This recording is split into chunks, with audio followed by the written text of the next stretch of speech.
Hello and welcome to another teaching from 119 Ministries. Our ministry believes that the whole Bible is still true and directly related to our lives today. If you would like to know more about what we believe and teach, please visit us at testeverything.net. Shalom.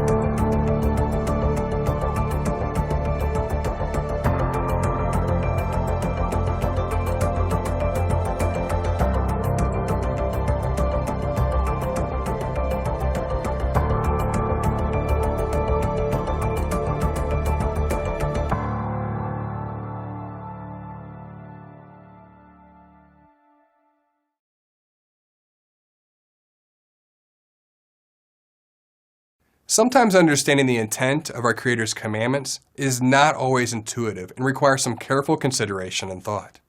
For example, Deuteronomy 22 appears to instruct a woman to marry her rapist. Deuteronomy chapter 22, verses 28 through 29. If a man meets a virgin who is not betrothed and seizes her and lies with her, and they are found, then the man who lay with her shall give to the father of the young woman 50 shekels of silver, and she shall be his wife, because he has violated her. He may not divorce her all his days. This verse should be compared to Exodus chapter 22, verses 16 through 17. If a man seduces a virgin who is not betrothed and lies with her, he shall give the bride price for her and make her his wife. If her father utterly refuses to give her to him, he shall pay money equal to the bride price for virgins. Deuteronomy chapter 22, verses 28 through 29, is not talking about rape, but fornication between a man and a woman. Depending on which English translation you use, the text can be a bit misleading, especially the NIV. But when the rest of the context is considered, it is clear that this passage is about fornication, not rape. Deuteronomy states if they are found out, meaning caught fornicating, the man has no choice but to pay the dowry to her father and marry her, just like what it says to do in Exodus. Consider verses 25 through 27 of the same chapter in Deuteronomy. But if in the open country a man meets a young woman who is betrothed, and the man seizes her and lies with her, then only the man who lay with her shall die. But you shall do nothing to the young woman. She has committed no offense punishable by death. For this case is like that of the man attacking and murdering his neighbor, because he met her in the open country, and though the betrothed young woman cried for help, there was no one to rescue her. Even though these particular verses refer to a woman who is betrothed, the point is still clear. The implication here is that the woman is being forced to have sex without her consent, hence the fact that the text mentions she cried for help.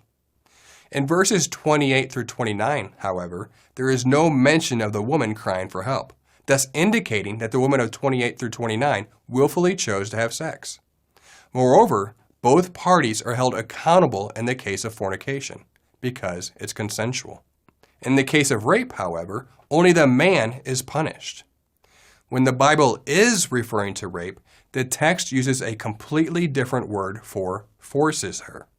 Instead, Deuteronomy chapter 22, verses 28 uses a word that is most commonly interpreted as takes. We hope that this clears up the common confusion surrounding this verse. We hope that this teaching has blessed you, and remember, continue to test everything. Shalom.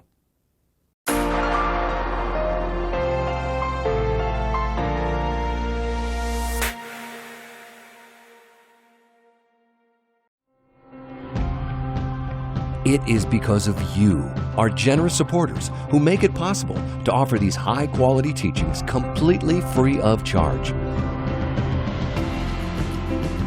If you feel led to support 119 Ministries so that we can continue this effort, please visit testeverything.net and click on the Support 119 tab.